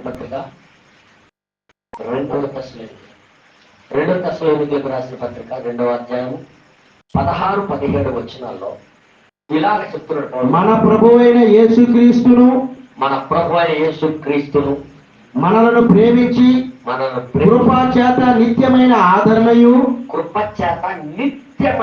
ఆదరణ శుభ నిరీక్షణయు శుభమైన నిరీక్షణ అనుగ్రహించిన మన తండ్రి అయిన దేవుడును మీ హృదయములను ఆదరించి మీ హృదయాలు కూడా అటువంటి ఆదరణ జరిగిన ప్రతి సత్కార్యమందును ప్రతి సద్వాక్యమందును మిమ్మును స్థిరపరుచునుగాక. హల్లెలూయా. శుభ నిరీక్షణ. ఈ మాటలు ఏం కనబడుతున్నాయో ఏదో చూశారు వీళ్ళు దేవుళ్ళు. అవును, ఏదో పొందుకున్నారు. నిత్యమైన ఆదరణ, గొప్ప ఆదరణ పొంది ప్రేమ కృప. ఇప్పుడు చూడండి, ఎవరి జీవితం అయితే లేకపోవడం జరిగిపోయిందో వాడికి గొప్ప ధైర్యం ఉంటుంది. నాకు మొక్కలు తగ్గి నేను లేచిపోతాను మళ్ళీ. అదే ధైర్యంతో కదా తాలించేశాడు. ఏం ధైర్యం కదా అంటే పాతది చచ్చిపోయినట్టు చేసి కొత్త జీవితం ఇచ్చి నా పరిశుద్ధ ఆత్మ ఏది మళ్ళీ పునరుద్ధరణకు లేకపోతే ఎలాగా ఆ ధైర్యం వారికి ఉందన్నమాట. అందుకే మనకు ఒక పర్వతంలో ఒక నివాసం ఉందంటున్నారు. అందరికీ కట్టలేదు ఇల్లు అక్కడ. అవును, ఇది జరిగితే ఆడికి ఉంటుంది. మీరేదో మాట్లాడుతున్నా ఆడికి జన్మిస్తారు కానీ ఆ శరీరం లేదు. జన్మ అనేది శరీరంతో సంబంధమైంది. నువ్వు తిరిగి జన్మిస్తారే కానీ ఆ శరీరం మీకు దొరకదు. హల్లెలూయా హల్లెలూయా హల్లెలూయా. ఇంకొక మాట మీకు చదివిస్తాను. రోమిలికి రాసిన పత్రిక 14:17 వచనంలో ఏమంటారు చూడండి. దేవుని రాజ్యం దేవుడి రాజ్యము భోజనమును పానమును కాదు గాని తినడము తాగడం కాదు దేవుని రాజ్యం. నీతియు సమాధానమును పరిశుద్ధాత్మ యందలి ఆనందమునై ఉన్నది. ఏదో చెప్తున్నాడు ఆయన, ఏదో మనకి చూపిస్తున్నాడు ఆయన. భోజన పానాలు కాదు దేవుని రాజ్యం అంటే. తిండి తిప్పలు కాదు. నీతి సమాధానం అడుగుతాం, తిండి తిప్పలు అడుగుతాం ముందు. అవును ప్రభా మాకే ఇబ్బంది రాకూడదు. మా కింద కోరిక భర్తలు నీటి పడిపోయిన మాకు సముద్రం పడిపోయిన ప్రార్థన చేశాను. వచ్చి మనం ఉడుపులు అవి ఉడిచినప్పుడు ధాన్యం జరిగినప్పుడు ఏం ప్రార్థన చేశాం? ప్రభా సంవత్సరం సరిపడి గింజలు మాకు దయచేసాం. కోట్లు అక్కర్లేదు కానీ తింటే లాజర్ ఏమైపోవాలి? అలాగైతే ఆయన తిండి గింజలు లేవు కదా, ఏమైపోవాలి? ముందుగా ఆయన జీవితం లేకపోవడం చూశాడు ఆయన. హల్లెలూయా. కదా దేవుడి యొక్క శక్తి ఆత్మ ఏం చేస్తుంది? ముందు ఒక మనిషిని వాడు జీవించుతున్న స్థితి నుండి ఒక ఆత్మీయమైన స్థితిలో లేపుతాడు. అది ఒక విశ్వాసి చూడాలి. అక్కడేం రాబడింది? దేవుడి రాజ్యం భోజనమును పానమును కాదు గాని నీతియు సమాధానమును పరిశుద్ధాత్మ యందలి ఆనందమునై ఉన్నది. ఆనందమై ఉన్నది. ఆ పరిశుద్ధాత్మలో ఆనందం ఏంటి? అది లేకపోయినప్పుడు ఆనందం. పరిశుద్ధాత్మ ఆనందం అందరికీ దొరుకుతుంది. పరిశుద్ధాత్మ అంటే హల్లెలూయా అనేది ఆనందం. అది ఆ పరిశుద్ధాత్మ చేర్చడానికి తెలియదు. పరిశుద్ధాత్మ వస్తే ఆ మనిషికి మరణకరమైన స్థితి నుండి లేచేస్తారు. ఏదది? పూర్వపు స్థితి, పూర్వపు మాటలు, పూర్వపు కార్యాలు, పూర్వపు జీవితం అన్నిటి నుండి లేపేయడము చూడగలుగుతాడు ఆ వ్యక్తి. అప్పుడు ఆ పరిశుద్ధాత్మ ఆనందము ఆయన పొందుతాడు. నిజంగా దేవుని ఆత్మ నాకు సహాయం చేసింది. ఆయన నా కోసం వెలిచ్చాడు. ఆయన ఆత్మ ఇచ్చి నాకు లేపాడు. నిజం చెప్పాలంటే యేసుక్రీస్తు అంత పవిత్రంగా పట్టడానికి కారణం ఏంటి తెలుసా? పరిశుద్ధ దేవుని ఆత్మ. ఆయన దేవుని ఆత్మ ఉంది కాబట్టి పరిశుద్ధంగా బతకగలిగాడు. ఆయన ధైర్యం ఏంటి తెలుసా? నాకు చంపాడే 3 రోజులు లేచిపోతాం. ఏంటి డేరింగ్? అసలు మీ డేరింగ్ ఏంటి? అసలు మీ డేరింగ్ అంటే మరణకరమైన ఆ జీవితం ఆయన లేదు. దాని నుండి లేపబడే బ్రతుకుతున్నాడు ఆయన. నేను ఏం మాట్లాడుతూ అర్థమైంది? 3 రోజులు ఈ దేవాలయం లేపుతాను అంటున్నాడు ఆయన. నేను చనిపోయి 3 రోజుల్లో లెగుస్తాను అంటాడు. ఇవన్నీ నీకు ఎలా తెలిసిపోయింది? దేవుడి యొక్క ఆత్మకి, నిత్యమైన ఆత్మకి మరణం లేదు. అది ఆ లేపే జీవితం ఆయనకి తెలుసు. ఆ లేపబడే జీవితమే జీవిస్తున్నాడు పుట్టినప్పటి నుంచి. హల్లెలూయా. మరణకరమైన జీవితం జీవించట్లేదు ఆయన. మరణం అనేది దేవుడికి ఎడబాటు. హల్లెలూయా. ఎంతమందికి అర్థమవుతుందన్నా? ఇంకా కొద్దిగా మనం ముందుకెళ్దాం. హల్లెలూయా. దయచేసి మీరు అందరూ చూడాలని కోరుతున్నాను. వధువు చూడండి, జ్ఞానమును ఎదుర్కొనే విశ్వాసం అనే వర్తమానంలో హబ్బులో చెప్పాను. మళ్ళీ 62వ సంవత్సరం 4వ నెల 1వ తారీఖున బోధించాడు. 160వ పేర ఆయన ఏం బోధిస్తున్నాడంటే, దయచేసి మీరు అందరూ చూడండి. చదవండి బ్రదర్, ఒకసారి చదవండి.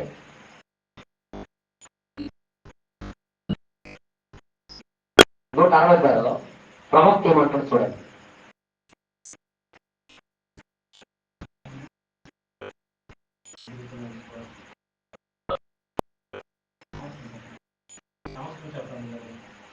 అరవై 4వ నెల 1వ తారీఖు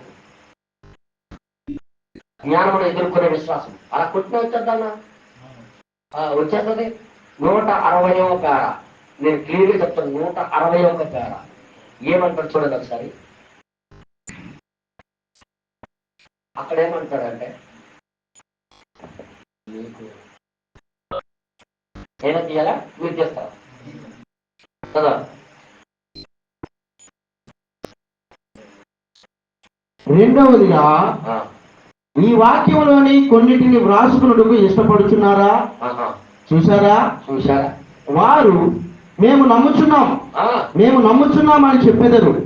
చాలా మంది నమ్ముతున్నాం అని చెప్తారట. అలాగైతే జీవం ఎక్కడ ఉన్నది? అంటే నీ లోపల పనిచేసే పద్ధతి ఎక్కడ ఉంది? ఆయన నమ్ముతున్నాం అంటున్నావు, కార్యం జరగలే. తర్వాత ఇంకేమంటారు చూడాలి. ఒకవేళ మీరు నమ్మితే అప్పుడు ఈ సూచక క్రియలు నమ్మిన వారిని వెంబడించునని. అవునండి.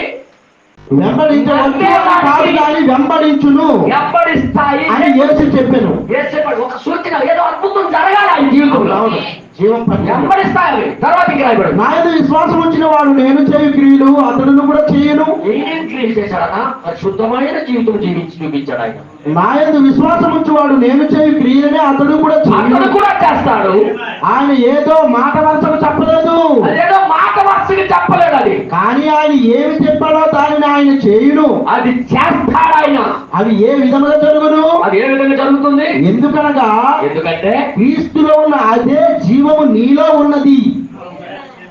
ఆయన చేసిన క్రియ చేయడానికి కారణం ఏంటన్నా? ఆయనలో ఉన్న జీవం నీలో ఉంది. మరి నీ జీవాలు ఏమైపోయింది? నీ క్రియలు ఏమైపోయాయి? సత్యాయి. ఇప్పుడు అది చూడాలా లేదా? అది చూడాలా లేదా? చూడకుండా మాట్లాడేది మంచిదా? ఇప్పుడు బలంగా అంటారు, మీరు ఉట్టివారే ఉంది, ఎన్నికైన వారని చెప్పుకోవడం ఎంతవరకు సమంజసం? మీ దగ్గర ఏమీ లేదు, ఏదో కలిగి ఉన్నామని చెప్తున్నారు. ఎంత అబద్ధం! మోసపోబడి దేవుడు ఎక్కిరింపబడడం. అరే చాలా పెద్ద ఘాటైన మాటలే. ఒక విశ్వాసి తన జీవితంలో తన మరణకరమైన జీవిత స్వభావం నుండి లేపబట్టం ముందు చూడగలిగి ఉండాలి. ఎంతమందికి అర్థమైందన్నా? టైం ఏంటి అర్థమైంది? ఎప్పుడు ఇంకా కొద్ది కింద చదివినట్లయితే ఏమంటాడు ప్రవక్త? చూడండి ఒకసారి చదవండి. జ్ఞానమును అది ఏ బుద్ధిపూర్వకమైన జ్ఞానమును కలిగించదు, ఏ బుద్ధిపూర్వకమైన జ్ఞానం కలిగించదు, అది దాని మీద ఎదగదు. విశ్వాసమును తీసుకోవాలంటే జ్ఞానమును ధృవీకరించాలి. అసలు మీద మీద కార్యాలు జ్ఞానం నేర్పిస్తుండే. పర్వాలేదు, బాగా ఏది జరగకుండానే నువ్వు బాగా ధృవీకరించాలి. దాన్ని నువ్వు చూసేయాలి ఫస్ట్. వాక్యమునందు విశ్వాసమును కలిగి ఉండుటయే ముఖ్యము. హల్లెలూయా. ముఖ్యమేటగా వాక్యమే చదివిస్తుంది. ఇది జరగాలి. వాక్యమే చెప్పండి. వాక్యమునందు జ్ఞానమును కలిగి ఉండడం కాదు కానీ వాక్యం జ్ఞానము కలిగి ఉండడం కాదు, అది వాక్యమునందు విశ్వాసము కలిగి ఉండుటే మనకు ప్రధానమైనది. ఆ విశ్వాసం ఎప్పుడు వస్తుంది? ఏదో జరిగినప్పుడు. దేవుడు నామానికి మహిమ కలుగును కాక. అబ్రహాంకి ఎక్కడ నుండి వచ్చింది అంత విశ్వాసం? ఆయనకి ఎక్కడ దొరికిపోయింది యేసు ప్రభు యొక్క మాట వినాలని? యోబు తన కుటుంబీకుడే, అబ్రహాము కుటుంబీకుడే యోబు. యోబు దేవుడికి నమ్ముకొని ఏవైతే పోగొట్టుకున్నాడో మళ్ళా పునరుద్ధరణమైపోయాడు. దేవుడు మాట నమ్ముకున్న వాళ్ళందరికీ కూడా ఇది జరుగుతుంది. ఇదిగో నేను మట్టిలో కలిసిపోతున్న ఒకరోజు దేవుడిని చూస్తానని చనిపోయాడు ఆయన. ఆ మాటను పట్టుకున్నాడు ఆయన. అది చూడగలిగాడు ఆయన. యోగులో జరగడం అది చూశాడు ఆయన. ఆయన కుటుంబీకుల ద్వారా తెలుసుకున్నాడు ఆయన. దాని గురించి ఒకసారి బోధించాను, మీ అందరికి తెలుసు కదా. యోగు పాత నిబంధన గ్రంథంలో అన్నిటికంటే పాతవాడు యోగు అని చరిత్రకారు చెప్పడం, ఆయన ఎక్కడ ఉన్నాడో బైబిల్లో పట్టుకోకపోవడం, అదంతా ఆయన జీవితం ఎలా ఉందో. ఆయన దేని బట్టి ధైర్యం ఉండేవాడు యోగు. ఆయన జీవితము ఒక స్థితి నుండి మరొక స్థితికి వచ్చి బ్రతకడం చూశాడు. ఎంతమంది నిందించినా భయపడలేదు. అందుకే ధైర్యం అనమాట ఆయనకి. ఆ ధైర్యం ఏంటన్నా, ఆయన జీవితం లేకపోవడం ముందు చూడగలిగాడు ఆయన. నా దేవుడు సజీవుడు.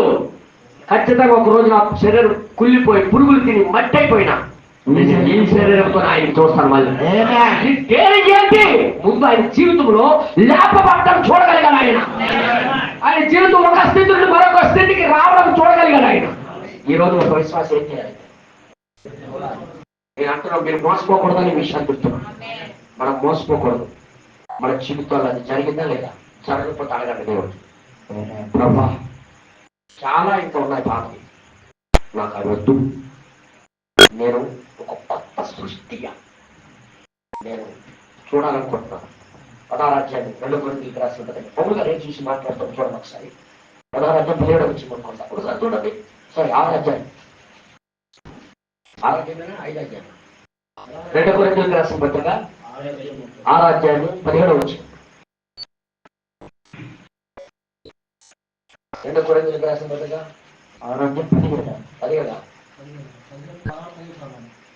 దేవుని ఆలయమునకు విగ్రహములతో పొందిక మనం జీవం కలిగిన దేవుని ఆలయమై ఉన్నాము. మొదటి కొరింథీయులకు నేను చూపిస్తాను.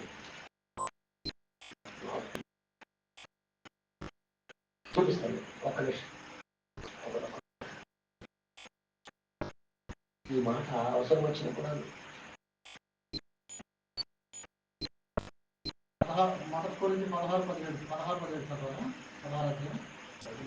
కాబట్టి సహోదరులారా, అట్టి వారికి పనిలో సహాయం చేయి. కాదు కాదు కాదు కాదు కాదు కాదు కాదు నేను క్రీస్తులో నూతన సృష్టిని అయి ఉన్నాను. ఒక దొరికిపోయింది 5వ అధ్యాయం 2 కొరింథీయులకు రాసిన 5వ అధ్యాయం 17వ వచనం కరెక్ట్గా చెప్పాను. చూడండి ఒకసారి. కాగా ఎవడైనా క్రీస్తు యందు ఎడలా, నోట్ దిస్ పాయింట్, క్రీస్తు నందున్న ఎడలా వాడు నూతన సృష్టి. ఏంటట నూతన సృష్టి. నూతన సృష్టి. పాతవి గతించెను, ఇదిగో కొత్తవాయెను. సమస్తము దేవుని వలనైనవి. ఇది చూడగలిగాడా లేదు? అవును. ఇది ఒక స్థితి నుండి మరొక స్థితికి రావటం ఆయన చూడగలిగాడా? అప్పుడు పునరుద్ధరణ ఉందని ధైర్యమైంది.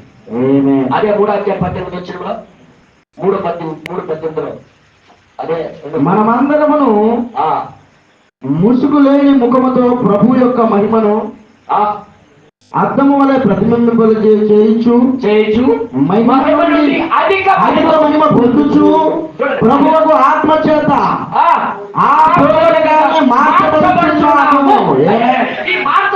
చూడగలుగుతున్నాడా లేదా? మార్పు అనేది వారి జీవితాలు చూడగలుగుతున్నాడా లేదా? ఒక విశ్వాసి మార్పు చూడకుండా నేను క్రైస్తవుని చెప్పుకోవడం ఎంతవరకు కరెక్ట్? అందుకే సంగమా, మన జీవితంలో నీ జీవితంలో ఆ మార్పు వచ్చిందా లేదా అనేది నువ్వే చూడాలి. నాకైతే అందరూ బాగానే కనబడుతుంటారు. నేను మానవుడు కాబట్టి, కానీ దేవుడు నీ హృదయాన్ని ఎరుగును, నీకు ఎరుగును. అర్థమైందా? నీ లోపల ఏమై ఉన్నావో అదే నువ్వు. ఈ బయట చూపించింది కాదు, ఈ బైబిల్ పట్టుకొని రావడం కాదు. లోపల నువ్వు ఏమై ఉన్నావు అదే నువ్వు. హల్లెలూయా. ఇప్పుడు ఆ కొత్త సృష్టి, ఆ ఆత్మ వచ్చి ఆ కొత్త సృష్టి చేయడం పౌలు గారు చూశారు, ధైర్యముగా మాట్లాడుతున్నాడు. మాకు ఒక నిరీక్షణ ఉంది, ఆ కొత్త సృష్టి జరిగిందా లేదనేది ముఖ్యం. ఏమైనా ముందు లేపబడయ్యా మీ పాత జీవితంలో ఉండి, తర్వాత పునరుద్ధానం పాట పాడు.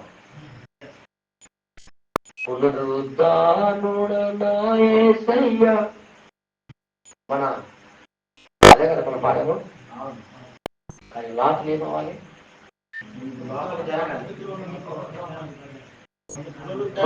మనం జ్ఞానం ఇచ్చాక ఆ సహోదరుడు ఏమనుకుని మాట్లాడుతున్నాం తెలుసా?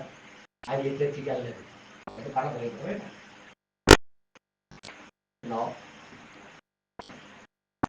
నువ్వే చర్చికి వెళ్ళకపోయినా నువ్వు ముందు జరగవలసింది జరగాలి. అది జరిగితేనే పునరుద్ధరణ ఉండాలి. ఆయనకి ఆ పాట కరెక్ట్ సెట్ అవుతుంది. మనం చచ్చిపోయినందరికీ మనం పాడతాం పాట. పునరుద్ధరణ ఏంటి కర్మ నా యేసయ్యా, మరణము గెలిచి లేచావా? ఇప్పుడు నువ్వు లేచావా? ముందు మరణకరమైన స్థితుడు మనం లేగాలి కదా. మరి ఆయన ఎందుకు లేచాడంటే మరణాన్ని జయించిన బ్రతుకాయింది, మరణకరమైన జీవితాన్ని జయించే బ్రతుకాయింది. మీరు ఇంకో మాట చెప్పాలంటే యేసయ్య అలా బ్రతకడానికి కారణమే ఆత్మ. ఆ ఆత్మ ఆయనకి హెల్ప్ చేసింది కాబట్టి ఆయన బ్రతకగలిగాడు. ఈ రోజు పరిశుద్ధాత్మ ఎందుకు మనకు అంత అవసరం అంటే దానికోసమే. మీరు హెబ్రీయులకు రాసిన పత్రిక ఒకసారి చదివినట్లయితే ఆయన గురించి రాయబడి చూస్తే ఒకసారి మీకు చదివి వినిపిస్తాను. ఒకసారి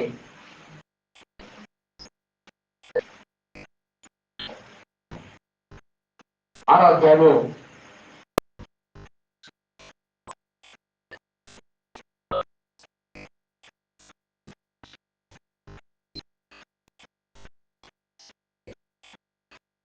7వ అధ్యాయం హెబ్రీయునా?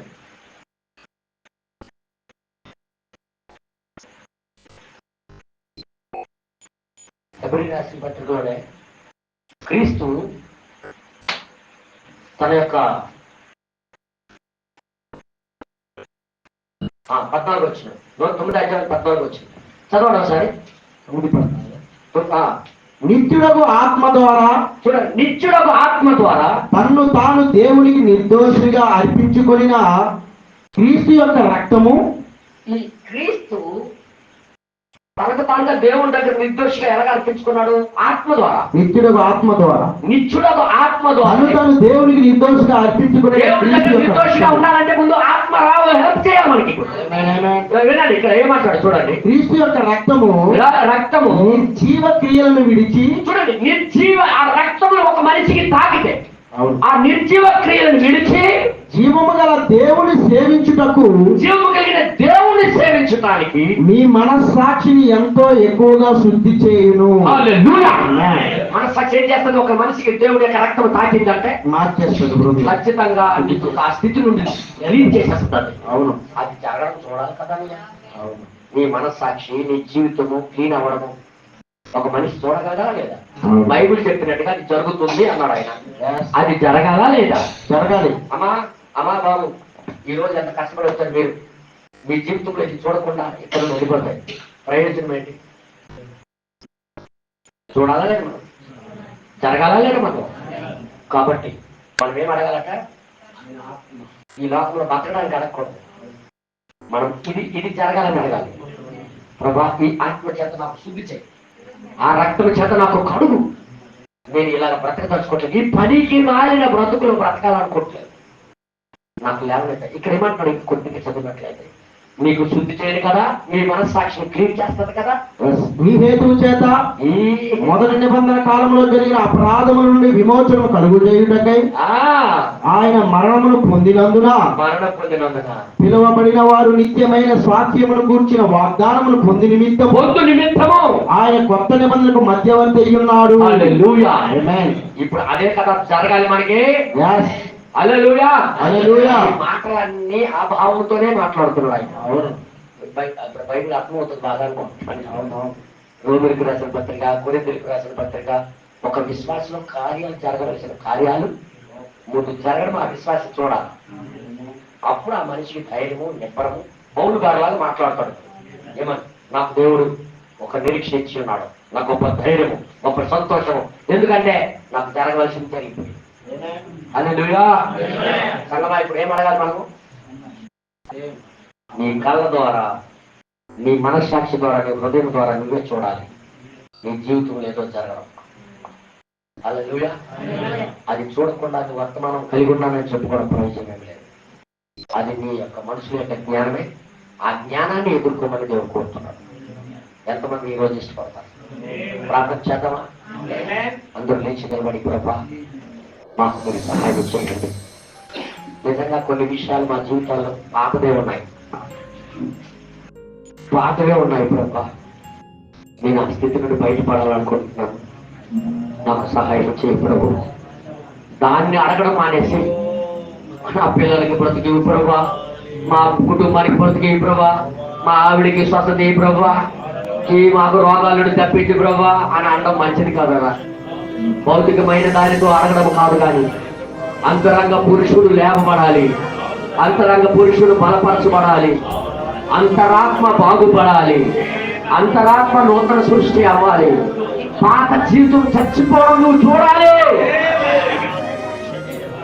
ఓ ప్రభా, ఆయన ఆత్మ మృత తుల్యమని మీ శరీరాల నుండి లేపును, ఈ శరీర క్రియల నుండి లేపును. అసలు నీ నుండే నీకు లేపుతున్నది, నీ స్వభావం నుండే నేను లేపుతున్నది. నా ప్రియ సహోదరుల అది చూసే భాగ్యమును కలుగు చేయండి. పాత నిబంధన విశ్వాసులు అందరూ అది చూసే ధైర్యంగా ఉన్నారయ్యా. వాళ్ళు చనిపోవడానికి కూడా సిద్ధపడ్డారయ్యా. వాళ్ళు శ్రమ పడినా బాధపడలేదయ్యా. కారణం ఏంటంటే ఒక స్థితి వారికి వచ్చేసిందని వారు చూడగలిగారయ్యా. ఈ రోజు అటువంటి క్రైస్తవులుగా మేము ఉండగలుగుతున్నాం. మాకు సహాయం చేయండి. ప్రతి ఒక్కరి ప్రార్థన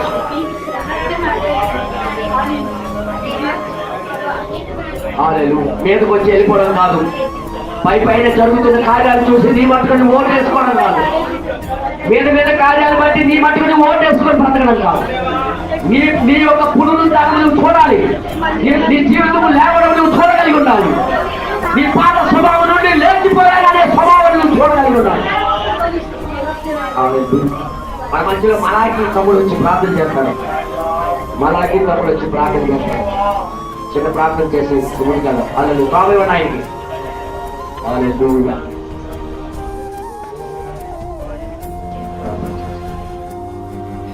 మహాపరుషుడా దేవాధిపతి స్తోత్రములు నాయనా. కృప కలిగిన వాడ ఈ దినము ప్రభా నీ యొక్క వాక్యముతో ప్రభా మమ్మల్ని సరిచేసి ఉన్నావు ప్రభా. నిజమే ప్రభా. ఆయన పౌలు గారు ప్రభా ఏదో చూసి ఉండగానే ప్రభా ఆ యొక్క అనుభవ జ్ఞానంతో ప్రభా మాకు చూపిస్తున్నారు ప్రభు. దేవా ఆయన ఏదో చూడకపోతే ప్రభా ఆయన మాటలు ప్రభా ఆయన అంత హృదయాంతరంలో నుండి ప్రభా ఆయన ప్రభా ఆ సంఘానికి ప్రభా చెప్పలేడు ప్రభా. ఆయనలో జరిగి ఉన్నది ప్రభా ఆయన బలహీనతలను ఆయన చూడగలిగాడు. ఆయన ప్రభా ఆయన క్రీస్తు యొక్క రక్తంలో కడగబడి ప్రభా ఆయన అందులో నుండి బయటకు రావడం అనేది ఆయన చూడగలిగాడు ప్రభా. ఆయన ఈ దినము ప్రభా ఆయన మేము ఏమి కలిగి ఉన్నామో ప్రభా మాకు చూపిస్తున్నావు ప్రభా.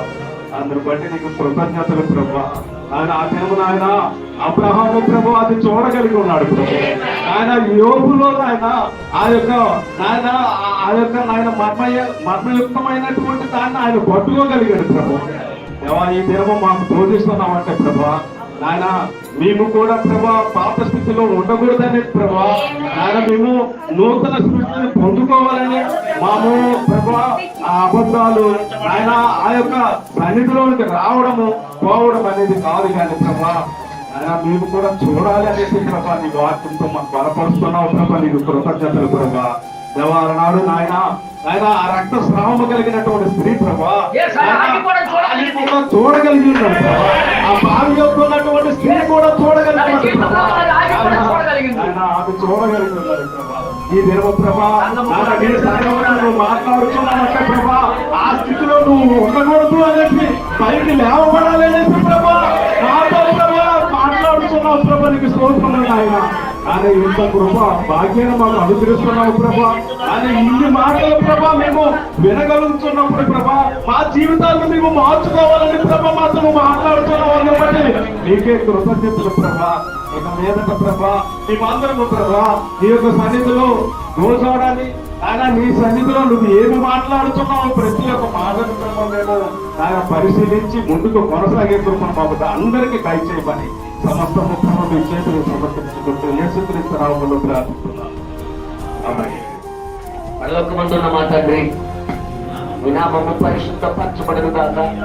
నీ రాజ్యము నా జీవితంలోకి వచ్చును గాక. నీ చిత్తం పరలోకంలో జరిగినట్టుగా మా యందు కూడా నెరవేరును గాక. మా అనుదిన ఆహారమైన వర్తమానం మాకు మీరు దయచేయండి. మా రుణస్తులు మేము క్షమించిన ప్రకారం మమ్మల్ని క్షమించండి. మాకు శోధనలోకి తప్పించండి. ఏలయనగా రాజ్యము అధికారము శక్తి మహిమను సమస్తము నీవై ఉన్నావు తండ్రి.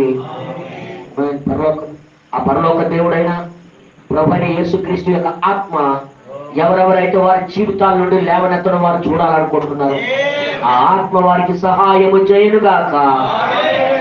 ఆమేన్ ఆమేన్.